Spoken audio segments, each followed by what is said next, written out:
मैं अलका मैम आप लोगों के अपने YouTube channel back to Gurukul में आप लोगों का तहे दिल से स्वागत है। मैं मॉडर्न हिस्ट्री के क्रम में सीरीज आगे बढ़ाते हुए बंगाल के गवर्नर को पढ़ाई थी। आज मैं वारेन हेस्टिंग्स को, चलिए एक बार फिर रॉबर्ट क्लाइव के बारे में जो है रिकॉल कर लेते हैं। तो रॉबर्ट क्लाइव 1757 से 1760 और 1765 से 1767 इनका 2 बार कार्यकाल था। ये जो है बंगाल के प्रथम गवर्नर थे, अंग्रेजी शासन के जन्मदाता थे। प्लासी की लड़ाई 23 जून 1757 को इन्हीं के शासनकाल में हुआ था, रॉबर्ट क्लाइव और सिराजुद्दौला के बीच, जिसमें सिराजुद्दौला की हार हुई थी और क्लाइव जो है जीते थे। उसके बाद इन्हीं के कार्यकाल में इलाहाबाद की 2 संधि हुई। एक पहला जो है 12 अगस्त 1765 में, दूसरा जो है इलाहाबाद की दूसरी संधि 16 अगस्त 1765 में हुई। और इन्हीं के कार्यकाल में द्वैत शासन की शुरुआत हुई, यानी बंगाल में द्वैत शासन की शुरुआत करने वाले कौन थे? तो रॉबर्ट क्लाइव। इनके बाद जो है आज हम लोग देखेंगे वारेन हेस्टिंग्स के बारे में।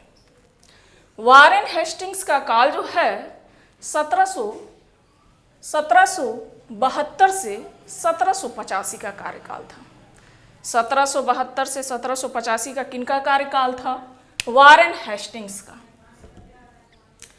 इसके बाद जो है यह सबसे पहले 1750 ईस्वी में बंगाल में कलर के रूप में आए थे।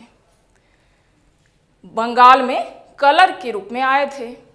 इनकी कार्यकुशलता के कारण ये दोबारा जो है बंगाल के गवर्नर के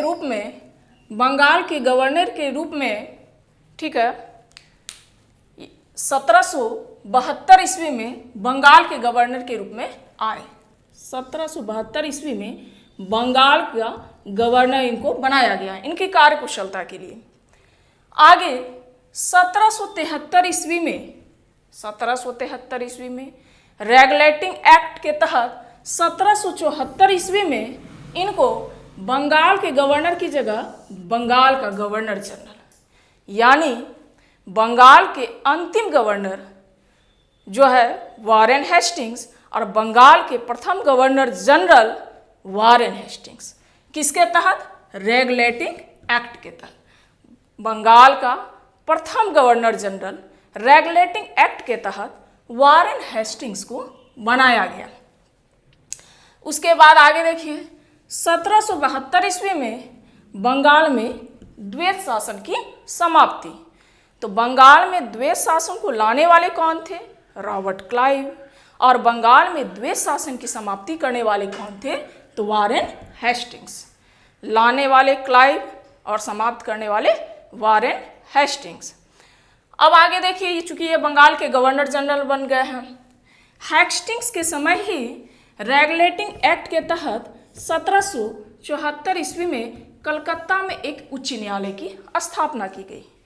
कलकत्ता में एक उच्च न्यायालय की स्थापना किसके समय की गई?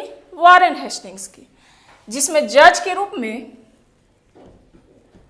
एलिजा एम्पे थी। एलिजा एम्पे।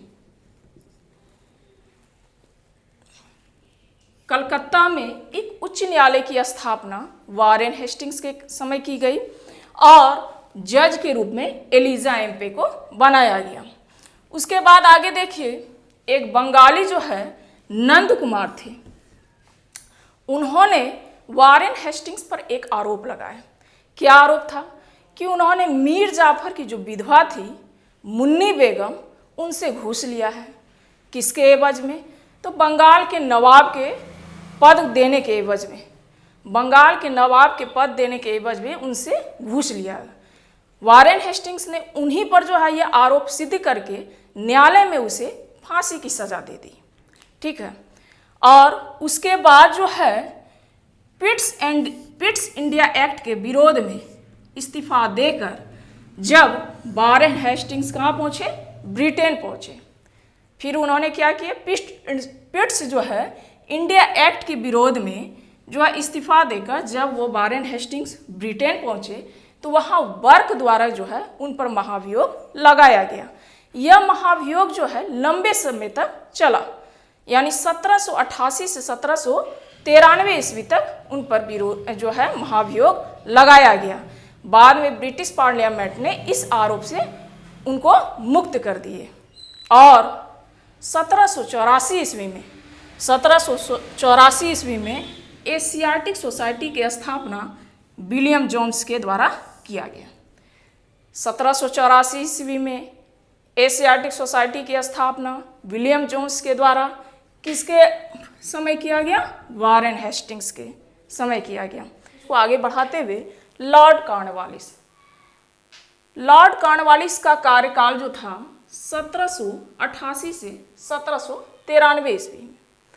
लॉर्ड कॉर्नवालिस को भारतीय सिविल सेवा का जनक कहा जाता है या नागरिक सेवा का जनक कहा जाता है। ये क्वेश्चन पूछा जाता है कि लॉर्ड कॉर्नवालिस को नागरिक या सिविल सेवा का जनक किन्हें कहा जाता है, तो लॉर्ड कॉर्नवालिस को। उसके बाद आइए देखते हैं, कॉर्नवालिस ने 1793 ईस्वी में प्रसिद्ध कॉर्नवालिस कोड का निर्माण कराया। कॉर्नवालिस कोड का निर्माण जो है कब कराए थे, 1793 ईस्वी में, और जो कि शक्तियों के पृथक्करण से संबंधित है। शक्तियों के पृथक्करण सिद्धांत पर आधारित इन्होंने, जिसमें दो पार्ट्स में बांटा, एक न्यायिक सेवा और एक जो है प्रशासनिक शक्ति।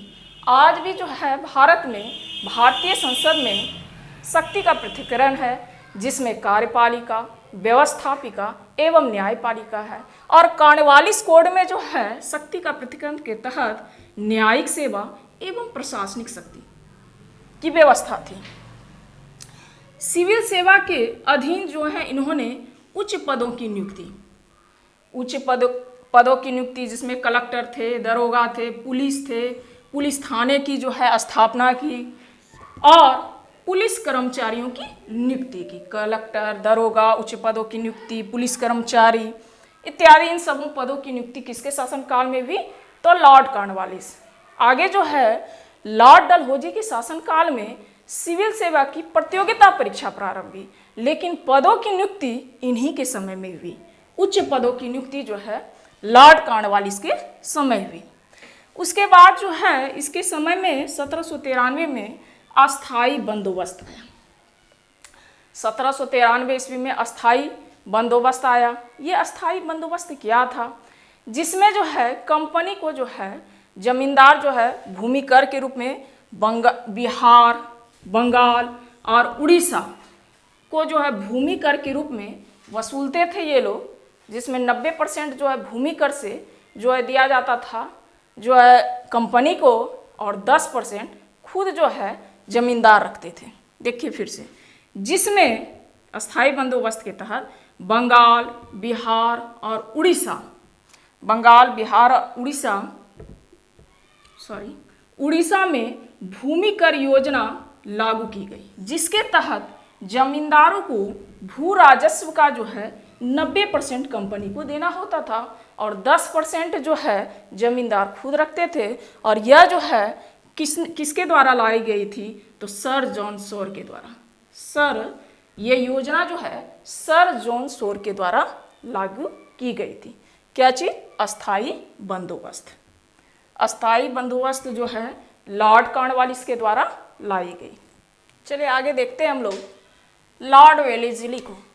1798 से 1805, 1798 से 1805 का कार्यकाल लॉर्ड वेलेस्ली का रहा।